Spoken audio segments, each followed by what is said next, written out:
성경대학 신약과의 만남 9번째 강의 시작하도록 하겠습니다. 기도하겠습니다. 주님 감사합니다. 오늘 성경대학 신약과의 만남 9번째 강의를 시작합니다. 주님의 손에 이 시간을 올려드립니다. 주께서 친히 다스려 주시고 듣는 자나 전하는 자나 모두가 말씀의 풍성한 은혜 가운데 거하게 하여 주옵소서. 예수님의 이름으로 기도합니다. 아멘. 벌써 9번째 강의가 되었는데요.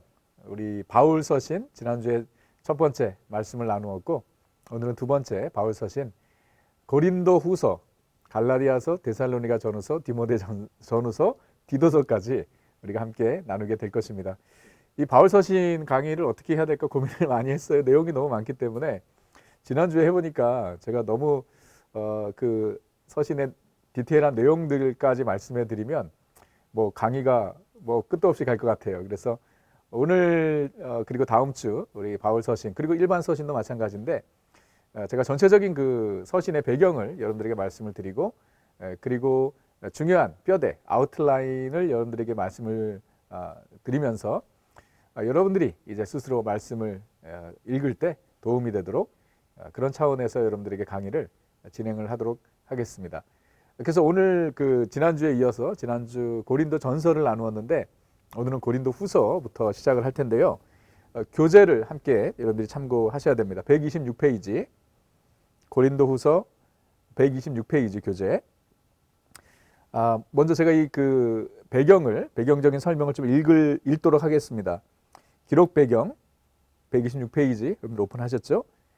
바울의 첫 편지 이후 고린도 교회는 바울을 대적하도록 선동하는 거짓 교사들에 의해 휘둘렸다. 그들은 바울이 외모와 언변이 인상적이지 않고 부정직한 것은 물론 예수 그리스도의 사도로서 자격이 없다고 주장했다. 바울은 교회 내의 반항적인 소수의 거짓 교사의 도전에 자신이 그리스도의 사도로서 받은 부르심에 대해 변론하고 있으며 거짓 교사들에게 경고하기 위하여 이 서신을 썼다. 상당히 중요한 배경적인 설명이죠. 고린도전서 우리가 지난주에 나누었는데 바울이 고린도 교회 성도들을 책망하죠.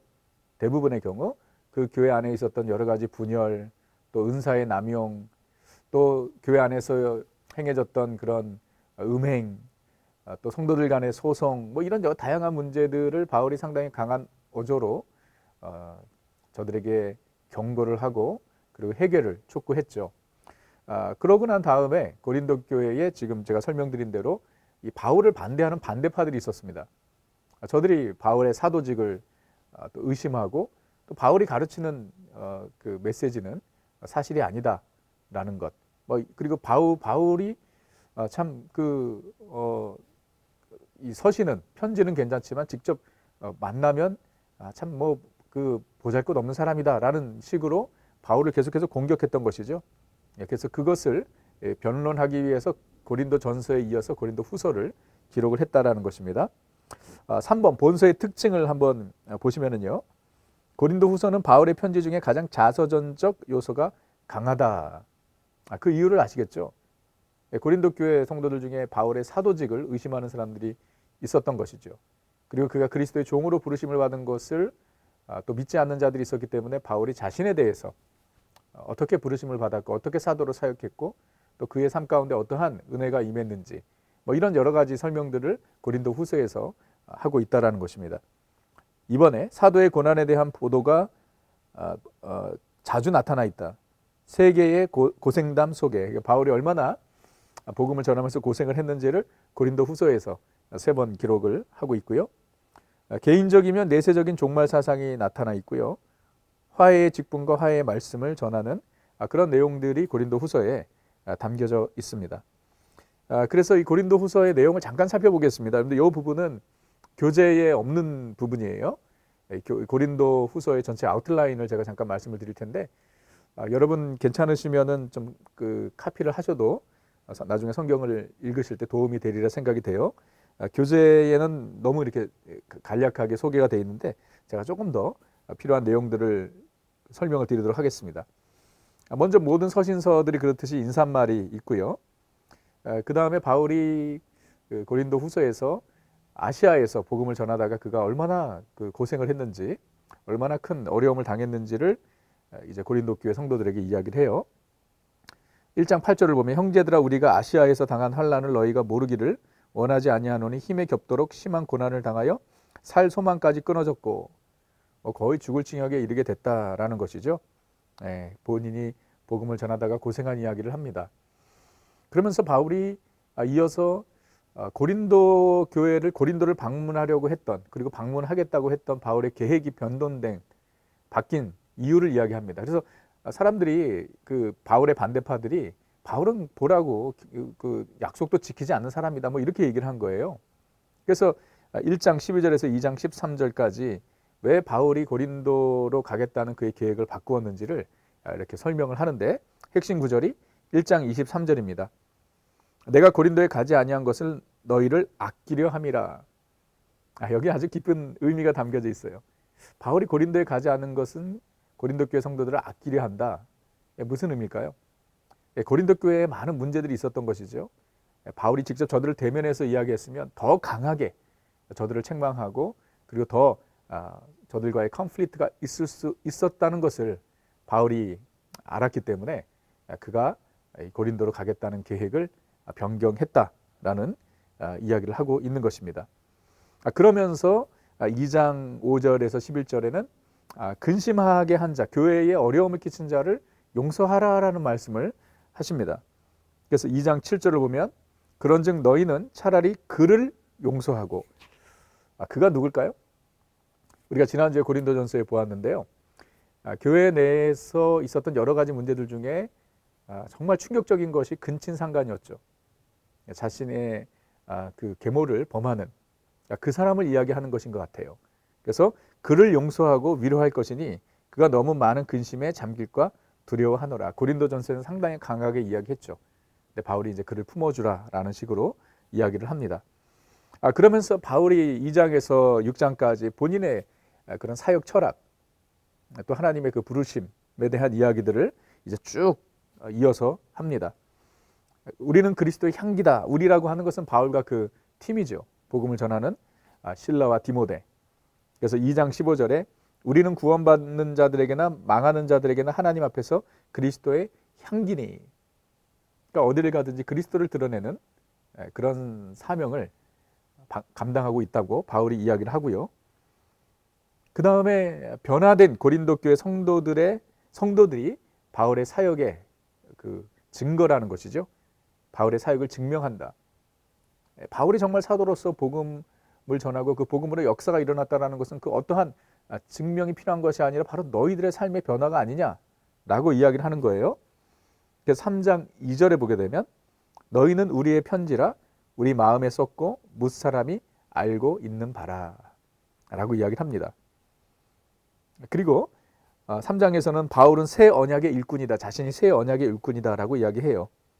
그래서 그가 또한 우리를 새 언약의 일꾼 되기에 만족하였으니 라고 이야기하고요.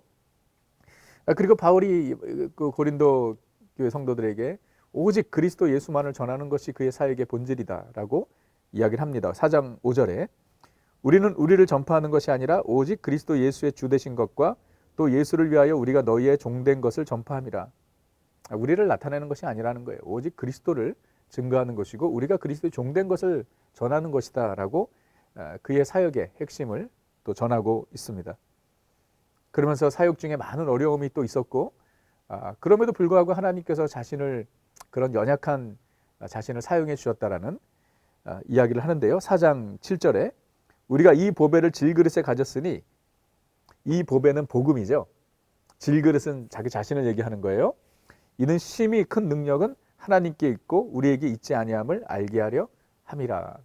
하나님께서 연약한 자들을 통해서 하나님의 크신 일을 이루신다. 바울이 그 연약한 질그릇이다라고 고백을 하고 있는 것입니다. 그러면서 이어지는 4장과 5장에서는 바울의 그 사역의 동기를 고백합니다. 내가 왜 이렇게 죽도록 고생하면서 사역을 하는가? 사역의 모티베이션이 무엇인가? 그 중에 4장 18절을 보게 되면 우리가 주목하는 것은 보이지 아니하는 것이요 보이는 것이 아니요 보이지 않는 것이니 보이는 것은 잠깐이요 보이지 않는 것은 영원함이라. 보이지 않는 영광을 소망하며 사역한다는 거예요. 바울이 이 땅에 어떠한 리월드를, 이 땅의 어떤 상을 또는 이 땅에서의 영광을 추구한 것이 아니라는 거죠. 오직 장차 얻게 될 영광을 바라보며 사역했다라는 것이고요. 그리고 하나님께서 자신에게 맡겨주신 이 사역은 화목하게 하는 직분이다 라고 고백을 해요. 5장 18절에 모든 것이 하나님께로 났으며 그가 그리스도로 말미암아 우리를 자기와 화목하게 하시고 또 우리에게 화목하게 하는 직분을 주셨으니. 화목하게 하는 직분, 어떤 직분인지 아시겠죠? 모든 인간은 죄로 말미암아 하나님과 분리되었고 원수가 된 것이죠. 그 하나님과 원수된 자들을 복음으로 말미암아 다시 하나님과 연결해 주는 사역이 바로 복음 전도자의 사역이죠. 바울이 그런 사역을 했던 것이지요. 바울뿐만 그런 것이 아니죠. 저와 여러분도 마찬가지죠. 우리에게 화목하게 하는 직분을 주셔서 아직도 하나님과 원수된 자들을 하나님께로 인도하고 하나님과 화목하게 하는 그런 사명과 역할을 우리 모두에게 주셨다는 것, 우리가 알 수 있습니다. 그러면서 6장과 7장에서는 고린도 교회에 대한 바울의 격려가 있습니다. 6장 11절 13절에서는 화해를 위한 바울의 호소가 있고요. 그리고 6장 14절에서 7장 1절까지는 불신자들과 사귀지 말라는 바울의 호소가 있고, 그리고 바울과 디도의 만남을 또 이야기하고요. 그리고 바울의 편지에 대한, 이 편지는 고린도 전서입니다. 고린도 전서 첫 번째 편지에 대한 이 고린도 교인들의 반응을 또 이야기를 하고 있습니다. 고린도 전서 그 편지를 받았을 때 고린도 교인들은 어떻게 반응했는가? 7장 9절에 내가 지금 기뻐함은 너희로 근심하게 한 까닭이 아니요 도리어 너희가 근심함으로 회개함에 이른 까닭이라. 자, 그 첫 번째 편지를 받고 고린도 교회 성도들이 근심했다라는 거예요. 근데 이 근심은 좋은 근심입니다. 왜죠? 회개에 이르는 근심이기 때문에. 그래서 오히려 바울은 기뻐한다라고 고백을 한 것입니다.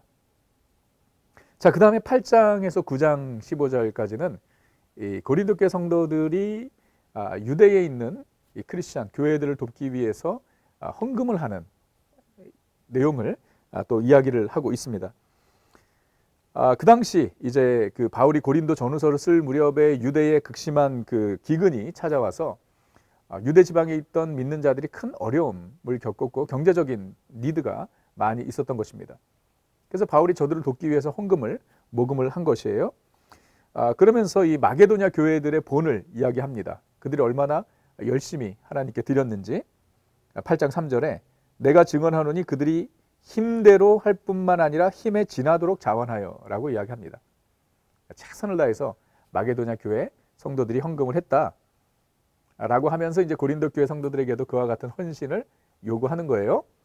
9장 7절을 보게 되면 각각 그 마음에 정한 대로 할 것이요 인색함으로나 억지로 하지 말지니 하나님은 즐겨내는 자를 사랑하시느니라. 아멘. 그래서 고린도 교회 성도들에게 마게도냐의 교회들을 이야기를 하면서 저들이 정말 힘에 지나도록 지체들을 돕기 위해서 유대에 있는 믿는 자들을 돕기 위해 헌금한 것처럼 너희도 기쁨으로 드리라라고 권고를 하고 있는 것이고 또 즐겁게 드리라고 이야기를 하고 있습니다. 자, 1장에서 9장까지 내용을 잠깐 말씀을 드렸고요. 그리고 10장에서 이제 마지막 장까지는 바울이 상당히 진지한 내용을 다루고 있어요.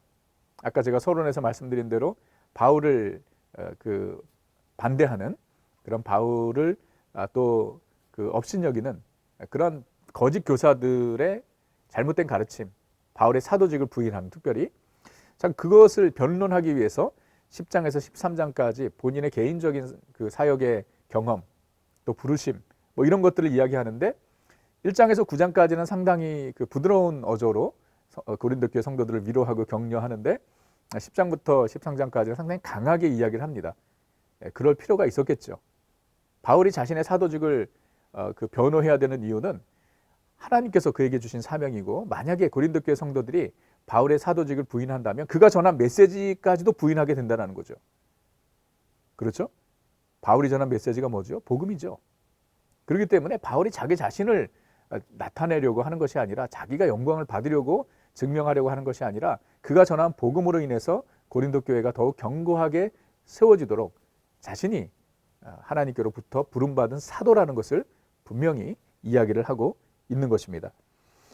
자, 그 고린도 교회에서 거짓 교사들 또 바울을 반대하는 사람들이 어떻게 바울을 비판했냐면 10장 10절에 그들의 말이 그의 편지들은 무게가 있고 힘이 있으나 그가 몸으로 대할 때는 약하고 그 말도 시원하지 않다 하니. 이게 참 바울이 들으면 너무 자존심 상하는 말이지요. 바울은 그냥 편지로 만나는 게 나아, 이런 얘기죠. 직접 만나면 그 사람 볼품도 없고 약하다라는 것은 unimpressive, 뭐 외모를 얘기하는 것 같아요. 그리고 그의 말도 시원하지 않다. 바울이 글은 잘 썼는데 설교는 그렇게 잘하지 못한 것 같아요, 글에 비해서. 그래서 고린도 교회 그 거짓 교사들이, 바울을 반대하는 사람들이 바울은 뭐 저 사람은 아니야, 뭐 이런 식으로 얘기하는 거예요. 그냥 편지는 괜찮지만 직접 만나면 그 사람이 어떻게 사도야? 그 사람이 어떻게 예수의 사도야? 뭐 이런 식으로 얘기를 한 거예요. 그래서 이제 바울이 사도직에 대해서 그 변론을 하는 것입니다. 11장 5절 6절을 보세요. 나는 지극히 크다는 사도들보다 부족한 것이 조금도 없는 줄로 생각하노라. 내가 비록 말에는 부족하나, 본인도 인정해요. 내가 비록 말에는 부족하나 지식에는 그렇지 아니하니 이것을 우리가 모든 사람 가운데서 모든 일로 너희에게 나타내었노라. 바울이 자기 자랑하려고 하는 거 아닙니다. 자기를 높이려고, 자기가 다른 사도들보다 부족한 것이 전혀 없다고 얘기하는 것이 아니에요. 본인의 사도직을 증명하기 위해서 예수 그리스도께서 부르신 그리고 보내신 예수님의 그 놀라운 섭리를 바울이 나타내기 위해서 이야기하는 것입니다. 나는 지극히 크다고 하는 사도들보다 부족한 것이 없다. 그리고 내가 비록 말에는 부족하나 지식에는 부족하지 않다라는 것을 증명을, 이야기를 하고 있습니다. 그래서 바울이 그 사도로서 그 사역을 하면서 얼마나 주님을 위해서 그가 그 헌신을 하고 또 복음 역사를 위해서 그가 생명을 드렸는지를 이어서 이야기를 하고 있어요. 11장 16절에서 33절에 바울이 당한 고난이 사도직을 증명한다. 바울이 그가 얼마나 사역을 하면서 많이 얻어 터졌는지, 그래서 40의 가만, 하나 가만 매를 5번이나 맞았다라고 이야기하고요. 물의 위험, 강도의 위험, 산의 위험, 이런 수많은 어려움들을 겪었다는 바울의 고생담, 바울이 얼마나 고생을 했는지를 11장 16절에서 33절 이야기해요. 역시 바울이 자기 자랑하려고 하는 것이 아닙니다. 그가 복음을 위해서 얼마나 애썼는지, 그리고 그가 적은 복음이 진리라는 것을 증명하기 위해서 본인이 복음 사역으로 인해서 그와 같은 어려움을 당했다고 이야기하는 것이에요. 그리고 또 중요한 것은 바울이 하나님께로부터 직접 그 계시를 받은 것이다. 하나님께로부터 특별한 은혜를 받았다라는 것을 이야기해요. 그 은혜가 무엇이냐? 14년 전에, 이 고린도 후서를 쓰기 14년 전에 바울이 특별한 경험을 했다는 것이에요. 뭐 자기 자신이라고 이야기하지 않지만 누가라고 이야기를 하지만 자신을 얘기하는 거예요. 내가 아는 사람이라고 이야기하면 자기 자신입니다. 그가 천국에 갔다 온 것이에요. 천국의 놀라운 역사, 천국의 그 놀라운 모습을 보았고 놀라운 말씀을 들었다라는 것입니다. 그런데 하나님께서 바울에게 주신 그 은혜와 또 그러하여금 경험하게 하신 것들이 너무 크기 때문에 그가 자만해지지 않기 위해서 하나님께서 바울에게 육신의 가시를 허락하셨다라고 이야기해요. 바울에게 육신의 가시가 무엇이었는지 정확하게 알 수는 없습니다. 뭐 여러 가지 추측들은 있지만, 그러나 그 가시가 바울을 분명히 매우 어렵게 했다라는 것은 분명합니다. 그래서 바울이 그 가시가 몸에서 떠나기를 하나님께 3번 기도했다고 이야기하죠. 얼마나 간절히 기도했을까요? 그리고 그 육신의 가시가 바울이 복음 사역을 하는데 큰 장애가 되었던 것입니다. 바울이 생각하기에 이 육신의 연약함만 없어도 내가 정말 더 많은 곳에 가서 복음을 전할 수 있을 텐데, 더 많은 사람 앞에 설 수 있을 텐데 라는 생각을 했었겠죠. 그래서 하나님께 주님이 육신의 가시를 거두어 주십시오 라고 기도했지만 하나님께서 그에게 주신 응답은 무엇이냐면 내 은혜가 너에게 족하다라는 것이에요. 12장 7절과 10절 보게 되면 나에게 이르시기를 내 은혜가 내게 족하도다 이는 내 능력이 약한 데서 온전하여짐이라 하신지라. 그러므로 도리어 크게 기뻐함으로 나의 여러 약한 것들에 대하여 자랑하리니 이는 그리스도의 능력이 내게 머물게 하려 함이라. 하나님께서 이 가시를 거두어 달라는 바울의 기도에 노라고 응답하셨어요.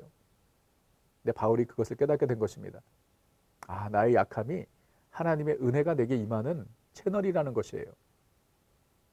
이 연약함으로 말미암아 더욱 주님을 의지하고 자만해지지 아니하고 순간순간마다 하나님의 도우심이 없이는 살 수 없음을 고백하게 하시고, 그러므로 내가 나의 이 연약함이 오히려 하나님의 능력이 나에게 임하는 길이다라는 것을 그가 깨닫게 된 것이에요. 그래서 내가 오히려 이 연약함으로 인해서 낙심하고 슬퍼하는 것이 아니라 오히려 기뻐한다라고 고백한 것입니다. 여러분, 우리에게도 마찬가지지 않나요? 우리 모두에게 육신의 가시가 있습니다. 그것은 몸의 질병일 수도 있고요, 자녀들의 문제가 될 수도 있고, 가정의 어려움 또는 경제적인 어려움, 하여튼 우리가 주님을 사랑하는, 또 심지어 주님을 위해서 사역을 하는 우리들이지만 우리에게도 하나님께서 남겨놓으신 육신의 가시들이 있을 수 있다는 것이죠. 저에게도 당연히 있죠. 그런데 이 말씀은 우리에게 참 위로가 되는 것은, 참 그것은 어떠한 실수나 또는 저주가 아니라는 것이죠. 우리의 연약함으로 인해서 우리가 자만해지지 아니하고 더욱 주님을 바라보게 된다는 거죠. 정말 맞습니다. 나의 연약함으로 인해 더욱 주님의 은혜를 구하게 돼 있죠. 그렇기 때문에 나의 약함은 곧 강함이다라고 고백할 수 있는 것입니다. 이게 기독교의 역설이죠. 우리는 약할 때일수록 더 강한 것입니다. 하나님의 은혜가 약한 가운데 임하기 때문이죠. 하나님의 능력이 우리를 붙잡고 계시기 때문이죠. 바울이 그가 깨달은 진리예요. 그래서 고린도 교회 성도들에게 고백합니다. 내가 연약하고 부족하지만 이것이 은혜다라는 거예요. 하나님의 능력이 나에게 임하는 채널이라고 고백을 한 것입니다.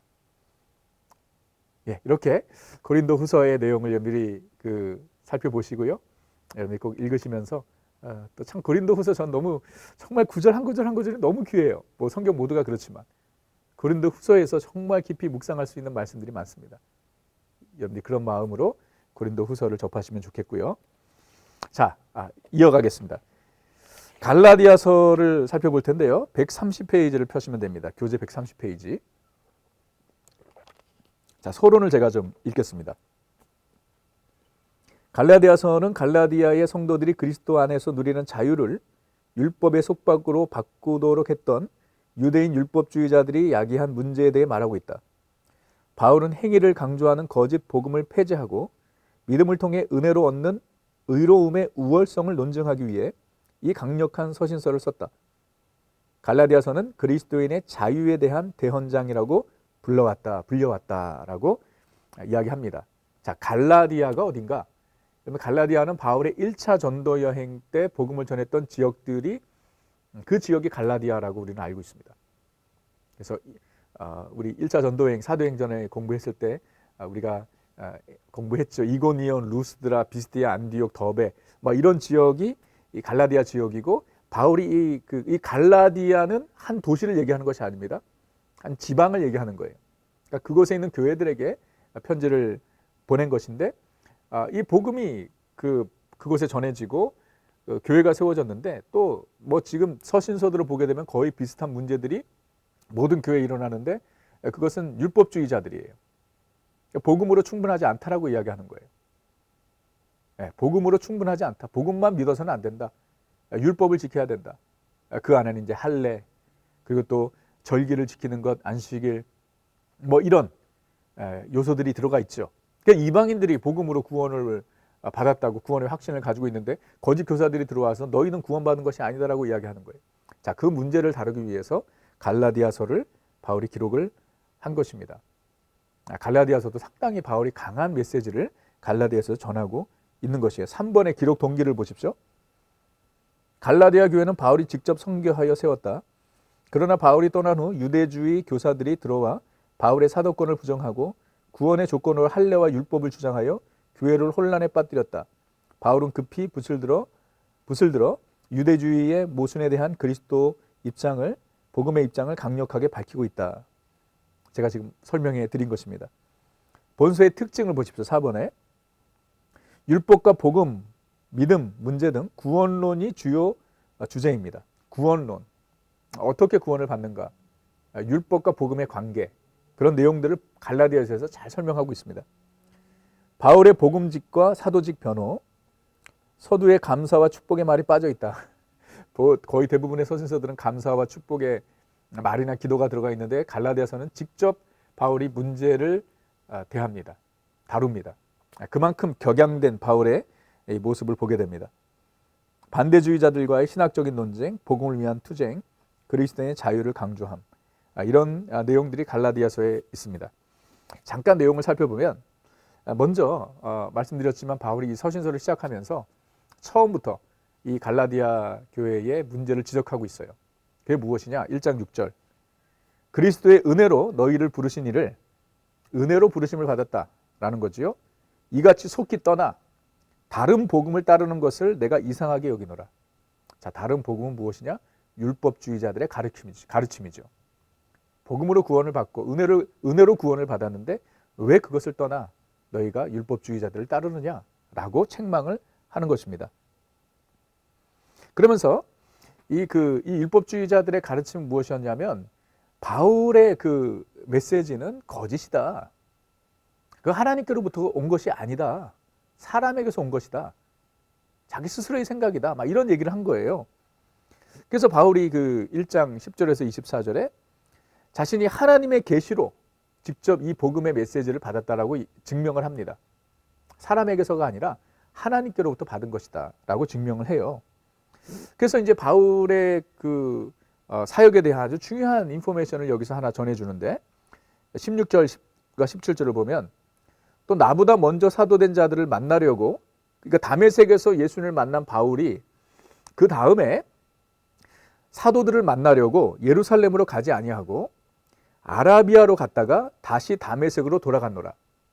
자, 다메섹에서 예수님을 만난 바울이 예루살렘에 가서 사도들을 만나지 않았다라는 거예요. 아라비아로 갔다라는 것입니다. 그리고 그곳에서 다시 다메섹으로 왔다라는 거예요. 자, 아라비아에서 몇 년 동안 있었느냐? 17절에 그 후 3년 만에 내가 게바를 방문하려고 예루살렘에 올라가서 그와 함께 15일을 머무는 동안. 자, 바울이 다메섹에서 예수님을 만나고 예루살렘에서 사도들을 만나기까지 무려 3년이라는 기간이 있었다라는 거예요. 그 기간 동안 바울은 아라비아에 있었다라는 것입니다. 왜 이런 얘기를 하느냐? 바울이 전하는 복음은 그가 하나님께로부터 받은 계시라는 거예요. 게바나 야고보나 요한에게서 들은 것이 아니라는 거예요. 하나님께로부터 온 것이다 라고 그가 증명을 하기 위해서 본인이 다메섹에서 예수님을 만난 후에 어디로 갔는지 무슨 일이 있었는지를 이야기하고 있는 것이에요. 그리고 중요한 것은 그 사도행전 15장에 예루살렘 공회가 열리는데 거기서 예루살렘 지도자들이 이 은혜의 복음, 그것은 우리가 사도행전 공부했을 때 보았는데 바울이 1차 전도 여행 끝나고 난 다음에 안디옥에 있을 때에 이방인들의 구원에 대한 이슈가 있었죠. 그래서 그 문제를 해결하기 위해서 예루살렘에 가서 지도자들을 만납니다. 그리고 그 공회의 결론은 무엇이냐? 이방인들 또한 오직 복음으로 구원을 받는다는 것. 그러니까 할례를 받지 않아도 된다는 것이 그 공회의 결론이었죠. 자, 그것은 이제 그 2장 9절에서 이야기해요. 또 기둥같이 여기는 야고보와 게바와 요한도 이 교회의 대표적인 지도자들이죠. 내게 주신 은혜로 알므로 나와 바나바에게 친교의 악수를 하였으니 우리는 이방인에게로 그들은 할례자에게로 가게 하려 함이라. 바울이 전한 은혜의 복음이 증명되었다는 것이에요. 베드로와 야고보와 또 요한, 교회의 지도자들이 그것을 승인했다라는 것입니다. 그래서 그것이 거짓된 메시지가 아니라는 것이에요. 자, 그러면서 이제 한 가지 에피소드를 이야기하는데 상당히 충격적인 사건이에요. 이 갈라디아서 2장에서 바울이 이야기하는데 그것은 바울이 베드로를 책망하는 사건입니다. 이 안디옥에 바울이 있었을 때 안디옥 교회 기억하십니까? 이방인들의 교회죠. 그곳에 베드로가 내려왔습니다. 방문을 온 거예요. 그래서 함께 이방인들과 식사를 하고 있었습니다. 그러던 와중에 예루살렘에서 다른 유대인들이 내려온 겁니다. 베드로가 그러자 이방인들과의 그 교제를, 그 식탁의 자리를 일어나서 피한 것이에요. 그 모습을 본 바울이 베드로를 책망합니다. 당신이 유대인으로서 이방인처럼 살기를 꺼려 하거든 왜 이방인들에게 유대인처럼 살라고 요구하느냐? 그것은 복음이 아니다. 복음의 본질이 아니다라고 바울이 베드로를 책망합니다. 지금 우리에게는 뭐 바울이나 베드로나 다 위대한 사도들이죠. 그러나 그 당시에는요, 바울이 베드로를 책망한다? 상상할 수도 없는 일이죠. 누가 봐도 베드로는 예수님의 수제자, 바울은 맨 마지막에 부름받은 사도. 그런데 베드로가 복음에 어긋난 행동을 하는 모습을 보고 바울이 가만히 있지 않습니다. 왜냐? 그것은 복음의 본질에 관한 것이기 때문에. 이방인들이, 예수 그리스도를 믿은 이방인들이 이제 그리스도 예수 안에서 유대인이나 이방인이나 하나가 되고 한 교회가 되는 것인데, 베드로가 저들과 교제하는 것을 꺼려하는, 피하는 모습을 보고 바울이 책망했다라고 갈라디아서 2장에서 이야기하는 것입니다. 그러면서 이제 은혜로 구원받는 것, 의롭다함을 얻는 것을, 그런 신학적인 논의를 이제 풀어갑니다. 그래서 2장 15절에서 21절에 그리스도를 믿음으로 의롭다함을 얻는다. 16절에 사람이 의롭게 되는 것은 율법의 행위로 말미암음이 아니요 오직 예수 그리스도를 믿음으로 말미암은 줄 알므로 우리도 그리스도 예수를 믿나니라고 이야기합니다.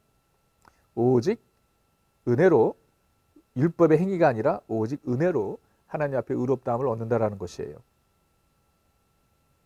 그리고 3장 1절에서 4절 30절까지는 이 부분들이 교재에 부족한 부분이에요. 여러분들 추가해서 기록을 해놓으시면 좋겠어요. 성령은 행위가 아닌 믿음으로 받는다는 것, 3장 1절에서 5절의 말씀에 이야기하고요. 또 아브라함은 행위가 아닌 믿음으로 의롭다함을 얻었다는 것, 로마서에서도 그 이야기를 하죠. 그리고 세 번째, 칭의는 율법이 아닌 믿음으로 받는다는 것, 3장 10절에서 4장 10절까지. 3장 14절에 그리스도께서 우리를 율법의 저주에서 속량해 주셨다라는 것, 3장 24절에 율법의 역할은 우리를 그리스도께로 인도하는 초등교사, 율법이 우리를 구원하는 것이 아니라, 율법이 우리를 의롭게 하는 것이 아니라 율법이 우리를 그리스도께로 인도하는 초등교사라는 것이에요. 그것이 율법의 역할이라는 것입니다. 다시 말해 율법은 우리로 하여금 그리스도의 은혜가 필요한 자들임을 깨닫게 한다는 것이에요.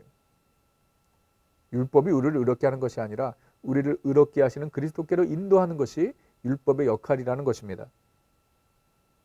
그러면서 책망하지요. 4장 9절에서 11절에 왜 다시 초등학문으로 돌아가려고 하느냐, 은혜로 구원받은 너희들이 왜 다시 옛 모습으로 돌아가려고 하느냐라고 책망을 하는 것입니다. 그래서 바울이 이 갈라디아 교회인들의 이 흔들림, 믿음이 요동치는 것을 들으면서 바울이 너무나 괴롭다고 고백을 해요. 그가 이렇게 이야기하죠. 19절에 나의 자녀들아, 4장 19절에 너희 속에 그리스도의 형상을 이루기까지 다시 너희를 위하여 해산하는 수고를 하노니. 해산하는 수고, 사실 저는 잘 모릅니다. 우리 자매님들 잘 아시지요? 정말 한 영혼이 그리스도 안에서 거듭나고 또 건강하게 자라기 위해서 바울이 고백하는 것은 무엇이냐? 어렵다라는 것이, 그가 해산하는 수고를 할 정도로 그와 같은 고통을 겪는다라고 고백을 하고 있습니다. 그러면서 이제 마지막 부분에는요, 5장과 6장에서는 이 은혜의 복음으로 구원받은 자들, 자유함을 얻은 자들이 어떻게 이 복음을 적용해야 하는지, 어떻게 살아야 되는지를 또 이야기합니다. 먼저는 자유의 위치, 굳건히 서라라고 권면을 하지요. 5장 2절에서 11절에 할례를 받지 않아도 전혀 문제가 되지 않는다라고 다시 강조합니다. 이방인들이 할례를 받지 않아도 구원받는다라고 강조를 하고요. 자유의 실천, 서로 사랑하라. 하나님의 은혜로 구원받은 자들, 의롭다함을 받은 자들은요, 다른 사람들을 사랑해야 된다라고 강조를 하고요. 자유의 능력, 성령 안에서 행하라라고 강조합니다. 5장 16절에서 26절. 그래서 중요한 구절이 있죠. 5장 22절에서 23절. 성령의 9가지 열매. 은혜로 구원받은 자들, 성령 안에 머무는 자들, 성령 안에 거하는 자들의 삶 가운데 나타나는 그런 성품을 이야기하고 있는 것이죠. 캐릭터. 성령의 9가지 열매를 열거합니다. 그리고 마지막으로 자유의 실행. 모든 사람에게 선한 일을 하라. 자기의 짐을 지고 자기의 짐만을 지지 말고 서로의 짐을 지라 라고 이야기를 합니다. 그러면서 갈라디아서를 마무리하게 됩니다. 그래서 이 복음으로 구원받은 갈라디아 교인들이 다시 율법으로 돌아가려고 했을 때에 바울이 저들에게 그 책망을 하고 바울이 전한 복음의 메시지가 진리라고 증명을 하고 바울이 받은 사도직은 하나님께로부터 온 것이다 라는 메시지, 오직 행위가 아니라 율법의 행위가 아니라 은혜로 의롭다함을 얻고 구원을 받는다는 것, 그리고 그 은혜로 구원받은 자들이 어떻게 살아야 하는지를 갈라디아서에서 이야기를 하고 있는 것입니다. 자, 고린도 전서, 고린도 후서, 갈라디아서, 이렇게 우리가 나누었습니다. 그리고 우리가 다음 주에는요, 에베소서, 빌립보서, 그리고 골로새서, 빌레몬서, 이게 옥중 서신으로 제가 따로 구분해서 나누도록 할게요. 그래서 오늘은 갈라디아서에서 데살로니가 전서로 넘어갑니다. 여러분들이 132페이지를 보시면은요, 자, 데살로니가 전후서 서론적인 얘기를 제가 잠깐 설명을 드릴게요. 2주 전에 제가 주일 설교에서 잠깐 말씀을 드렸어요. 그 배경적인 그 내용을 우리 교회 탄생 예배 때 이 데살로니가 교회에 대해서 말씀을 드렸죠. 바울이 개척한 교회, 2차 전도여행 때 바울이 개척한 교회였고요. 불과 3주밖에 그곳에 머물지 않았습니다. 근데 그곳에 놀라운 복음의 역사가 일어났던 것이죠. 많은 헬라인들이 예수님을 믿었고 또 기부인들이 예수님을 믿음으로 말미암아 데살로니가 교회가 세워졌고요. 그리고 참 그 데살로니가 교회는 참 본이 되는 교회였던 것입니다. 믿음의 역사, 사랑의 수고, 소망의 인내가 가득한 교회였고요. 복음의 능력이 나타나는 교회였고, 여러분 기억하십니까? 예. 그리고 참 그 예수 그리스도를 닮아가는 그런 교회였던 것이죠. 어려운 가운데서도 주의 말씀을 기쁨으로 받았던 교회가 데살로니가 교회예요. 그래서 이 데살로니가 전서와 후서는 바울이 이 데살로니가 교인들을 격려하고 위로하기 위해서 저들에게 편지를 보낸 거예요. 그가 데살로니가를 떠나 고린도에 머무는 동안, 그래서 데살로니가 전서를 보내고 난 다음에 한 6개월 정도 지난 후에 데살로니가 후서를 보내게 됩니다. 그리고 데살로니가 전서는 단순히 데살로니가 교회 교인들에게 위로와 격려를 전하기 위함 뿐만이 아니라 중요한 주제가 있는데, 그것이 바로 예수님의 재림에 대한 얘기예요. 예수님의 재림에 대한 얘기. 그리고 데살로니가 후서는 이 예수님의 재림에 대해서 오해를 하는 자들에 대한 이 correction, 올바로 저들에게 그 예수님의 재림을 어떻게 준비할 것인지에 대해서 또 가르쳐 주는 것이 데살로니가 후서입니다. 그래서 여러분들이 그렇게 아시면 되겠고요. 132페이지 그 밑에 이 데살로니가 전서 기록 동기 한번 살펴보십시오. 데살로니가에서 강제로 떠나온 이후 바울은 데살로니가 성도들의 믿음이 진보했는가에 대해 높은 관심을 가지고 있었다. 데살로니가 전서는 박해를 견디고 있는 성도들을 칭찬하고 격려하기 위하여, 그리고 그리스도 안에서 죽은 성도들을 애도하기 위하여 기록되었다라는 것이에요. 133페이지에 주제를 보십시오. 예수 그리스도의 재림을 기다리는 성도의 생활, 재림 때 어떤 일이 일어날 것인가, 이런 내용들을 기록을 해 놓았습니다. 제가 잠깐 그 내용을 살펴보면 초반에 이 데살로니가 전서를 시작하면서 바울이 데살로니가 교회 교인들로 인해서 감사하고 기뻐한 이유들을 이야기를 하지요. 그리고 데살로니가를 위해서, 그 교회를 위해서 바울이 어떻게 사역했는지를 또 고백을 합니다.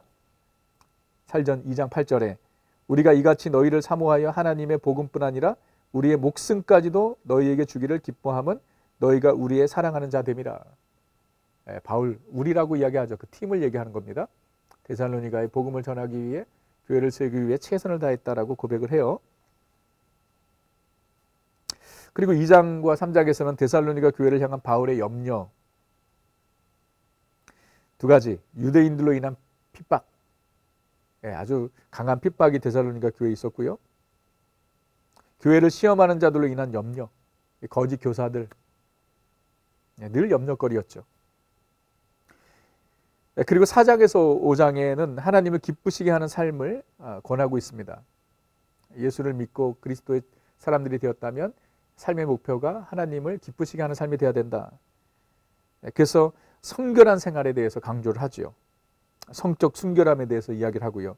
4장 3절에 하나님의 뜻은 이것이니 너희의 거룩함이라, 곧 음란을 버리고, 순결함, 성적인 순결함을 이야기하고, 형제 사랑에 대해서 이야기하고요. 4장 9절 10절.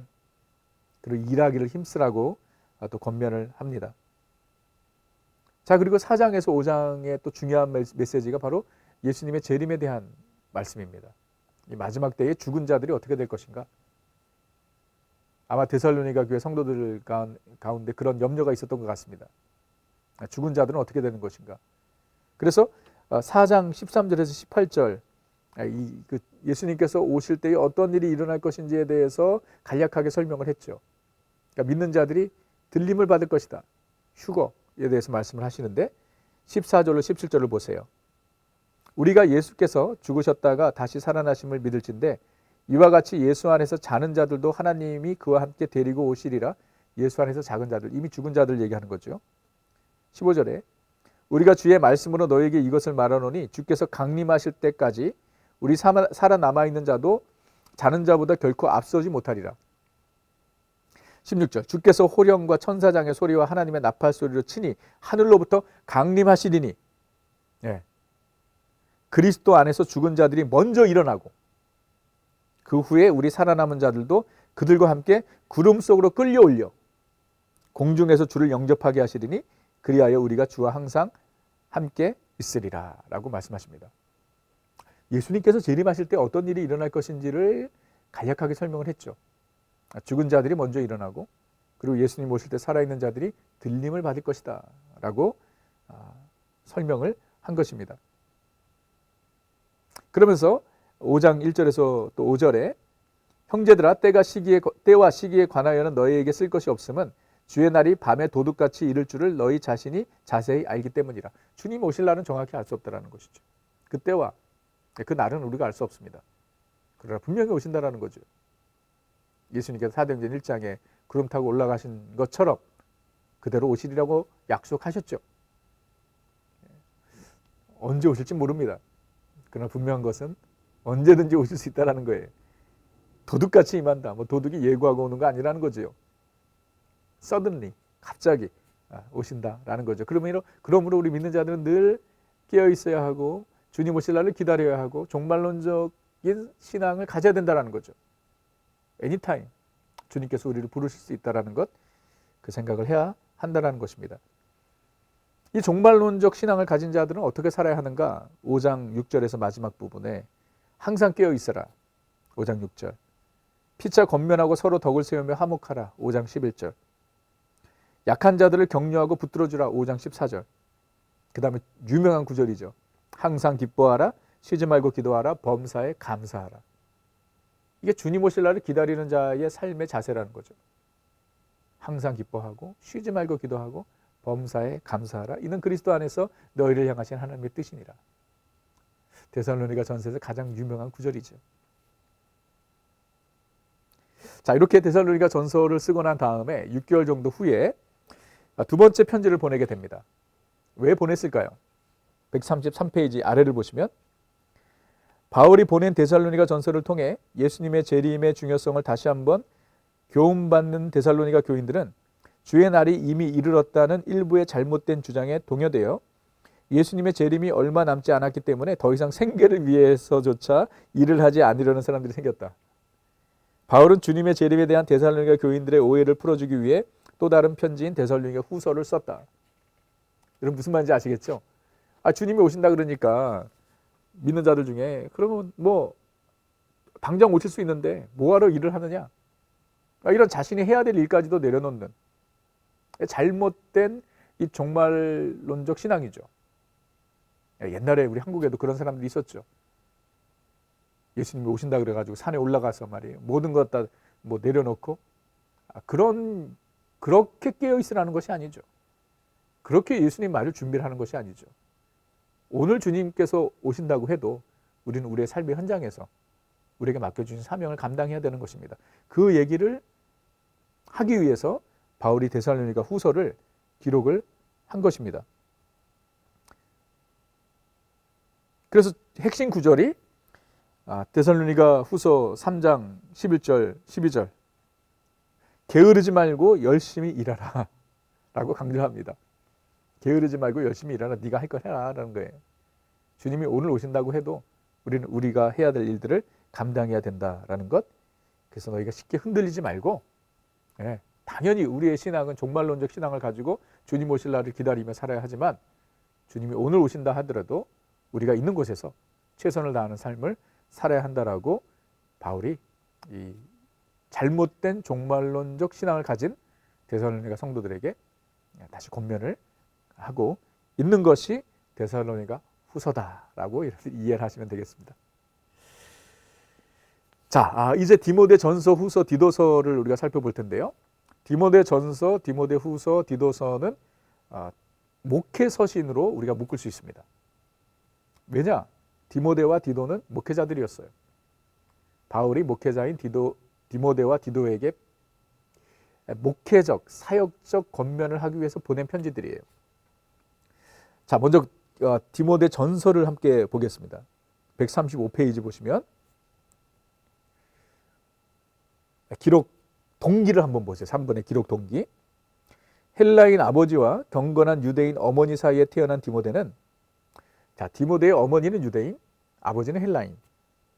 바울의 2차 전도 여행 때부터 바울과 친밀하게 교제하였다. 디모데가 예수를 믿게 된 것은 바울이 1차 전도 여행 때 그가 루스드라에 살았었는데, 바울이 루스드라에서 복음을 전했을 때 디모데가 예수를 믿게 된 것이고, 2차 전도 여행 때 바울이 디모데를 리크루트해서 함께 사역을 하게 된 것이에요. 그 다음에 바울은 마게도냐를 떠났고 디모데는 에베소와 소아시아에서 거짓 교사들과 싸우기 위해서 에베소에 남아 있었다. 에베소에서 목회를 하고 있었던 것이에요, 디모데가. 바울을 통해서 예수를 믿은 자가 이제는 사역자가 된 것입니다. 주제를 보면 바울이 디모데에게 준 목회 지침서, 목회자가 반드시 읽어야 될 책이겠죠. 교회 지도자들의 신앙 자세, 목회자들뿐만 아니라 교회 직분자들의 신앙 자세를 이야기하고 있습니다. 본서의 특징, 목회 서신, 신앙 문제보단 윤리 도덕적 문제를 많이 다룬다라는 것이에요. 교회 직분에 대한 언급, 직분자, 감독, 장로, 집사에 대한 직분에 대한 자격, 자세에 대해서 이야기하고요. 이런 내용들이 디모데 전서에 기록이 되어 있습니다. 잠시 내용을 살펴보면 바울의 서론, 인사와 또 서론을 이야기하고요. 2장과 6장에서는 목회에 관한 여러 교훈들, 목회자 디모데에게 어떻게 목회를 할 것인지 목회자인 바울이 후배 목회자인 디모데에게 전하는 권면, 교훈, 2장 1절에서 8절에 기도에 대한 요구들, 2장 9절에서 15절에는 교회 안에서의 자매의 자세, 여자의 자세, 3장 1절에서 16절에서는 지도자에 관한 교훈, 감독의 자격, 감독은 장로라고도 이야기할 수 있고요. 3장 8절에서 16절은 집사의 자격이 무엇인지, 직분자의 자격에 대해서 또 권면을 하고요. 이단에 대한, 이단들을 어떻게 대처할 것인지 4장 1절에서 15절, 그리고 그리스도의 좋은 일꾼이 되기 위한 권면, 그리스도의 좋은 종이 되기 위해서 어떻게 해야 되는가, 4장 6절에서 8절, 경건에 이르도록 훈련하라. Train yourself to be godly 라고 권면을 하죠. 4장 12절에 믿는 자들의 본이 되라. 4장 15절 전심 전력으로 사역하라. 이런 바울의 하얼트를 디모데에게 전합니다. 성도들을 대하는 태도는 어떻게 해야 되는가. 5장에서 6장에 늙은이와 젊은이에 관하여 그들을 어떻게 목양할 것인가. 교회 안에 있는 과부는 어떻게 할 것인가. 그들을 어떻게 목양할 것인가. 그 다음에 또 장로에 관하여 5장 17절에서 20절에 권면을 하고 있습니다. 마지막 결론에서는 종들에게 주는 경고, 자족하는 인생을 살라라는 권면, 믿음의 선한 싸움을 싸우라, 그리고 마지막엔 부자들에게 주는 권고, 이런 말씀들이 디모데 전서 6장 마지막 장에 기록이 되어 있는 것이에요. 자, 디모데 전서를 쓰고 난 다음에 꽤 오랜 시간이 지난 후에 바울이 디모데 후서를, 두 번째 편지를 바울에게 보냅니다. 그게 디모데 후서예요. 여러분들이 한번 135페이지 밑에를 보십시오. 디모데 후서 기록 동기. 자, 로마에서 1차 투옥 생활 후 잠시 풀려나서 활동하던 바울은 에베소, 마게도냐, 그레데, 드로아 등을 방문하여 선교했다. 이것을 바울의 5차 전도 여행이라고도 이야기합니다. 이 시기에 디모데 전서와 디도서를 썼다. 그러나 그 후 바울은 드로아에서 갑자기 체포되어 로마로 이송되었다. 네로 황제의 박해로 로마에 두 번째 투옥된 바울은 그가 이 편지를 쓸 때 자기의 죽음이 임박했다는 것을 깨달았다. 자, 여기 밑줄을 그십시오. 바울이 죽을 날이 얼마 남지 않았던 것이고요. 유언과 같은 메시지를 디모데에게 보낸 것이라는 거예요. 외롭고 추운 감옥에서 이 선교의 백전노장은 그의 젊은 믿음의 아들에게 개인적인 편지를 썼다.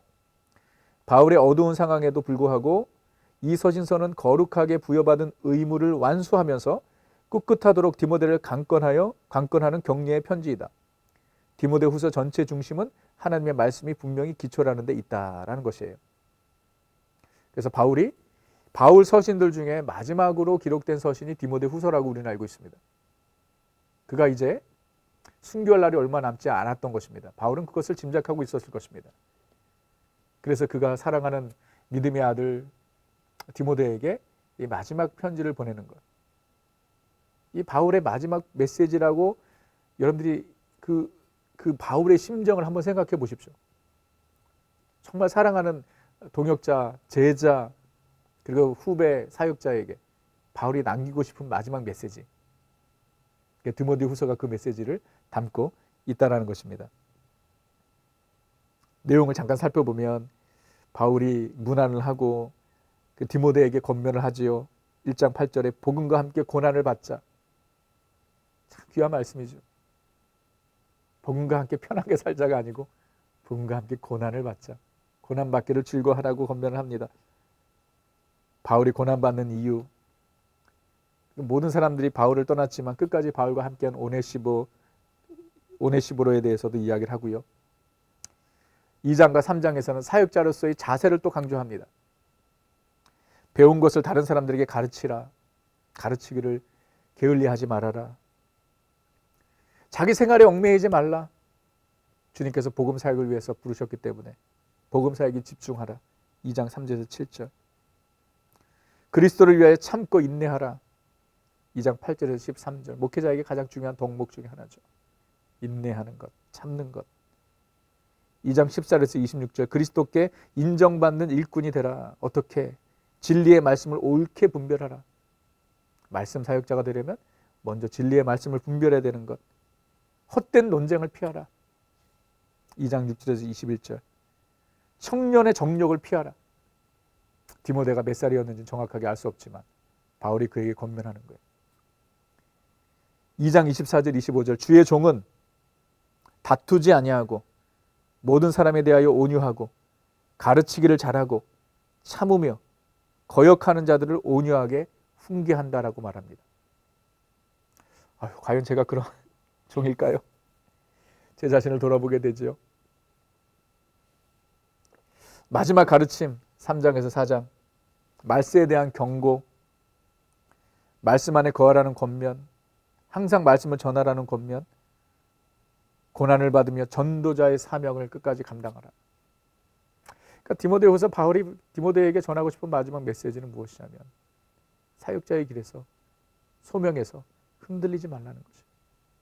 고난이 있지만, 목회가 어렵지만, 목양하는 것도 힘들지만 끝까지 그 사명을 감당하라. 이것이 바울이 사랑하는 믿음의 아들 디모데에게 남기는 유언과 같은 메시지였어요. 그게 디모데 후서의 말씀인 것입니다. 마지막 끝으로 디도서 여기 보시면은요 136페이지 아래 디도서는 디모데 전서와 마찬가지로 바울의 사도 직분을 대행하는 동역자에게 보낸 서신이다. 이 짧은 편지는 그레데 섬에 있던 교회들을 조직하고 감독하는 디도의 역할과 책임에 초점을 두고 있다라는 것입니다. 디도 목회자입니다. 그에게 보내는 편지. 그래서 1장에 보게 되면 교회 안에서의 장로의 필요성, 장로의 자격, 교회 안에서 이단자를 책망하는 것, 교회의 역할, 목사의 임무, 하나님의 은혜에 대해서 응답하는 삶, 선한 일을 계속하라는 권면, 그리고 개인적 메시지와 작별 인사로 디도서를 마칩니다. 네, 이렇게 우리가 바울 서신 두 번째 말씀을 잠깐 나누었습니다. 사실 너무 이 구체적인 내용을 이야기하자면 길어질 수밖에 없는 내용인데요. 제가 정말 말 그대로 그냥 아웃라인만 말씀을 드렸어요. 고린도 후서, 갈라디아서, 데살로니가 전후서, 디모데 전후서, 디도서. 자, 중요한 건 이제 여러분들이 읽으셔야 합니다. 예, 뭐 책이 몇 권입니까? 6권입니까? 그러나 챕터는 그렇게 많지 않습니다. 그래서 여러분들이 오늘 공부한 내용들을 또 살펴보시고 그리고 여러분들이 좀 읽으시면 좋겠습니다. 그리고 묵상하시면서 읽으시면 더 좋을 것 같아요. 바울의 심정에서 한번 읽어보세요. 이 말씀을 받는 디모데의 심정에서 읽어보십시오. 그러면 더 큰 은혜가 여러분들에게 있으리라 믿습니다. 이 시간 잠시 기도하겠습니다. 사랑의 주님, 감사합니다. 참 우리의 약한 가운데 하나님의 은혜와 능력을 나타내 주시니 감사합니다. 사도 바울의 고백처럼 오히려 내가 내 약함을 자랑한다고 고백할 수 있는 우리 모두가 될 수 있도록 주님 인도하여 주옵소서. 사랑하는 우리 성도님들, 이 성경대학 이후에 또 스스로 말씀을 펴고 주님의 말씀을 읽을 때에 주님 더 큰 은혜 허락하여 주옵소서. 주님께서 함께 하실 줄 믿사옵고 감사드리오며 우리 구주 예수 그리스도의 이름으로 기도합니다. 아멘. 예, 여러분 감사합니다. 오늘 9번째 강의 마쳤고요. 신약 성경대학은 11번째 강의까지 갑니다. 10번째 강의에 마치려고 했는데 조금 길어졌기 때문에 지금 9번째, 10번째, 11번째 그러니까 오늘 강의 외에 2번 더 남아있다는 걸 여러분들이 아시면 좋겠고요. 끝까지 여러분 승리하시기 바라고요. 그리고 끝까지 우리 신약 성경 통독하는 은혜가 있었으면 좋겠습니다. 감사드리고요. 좋은 밤 되시고 이번 주 토요일에 예배 때 뵙도록 하겠습니다. 감사합니다.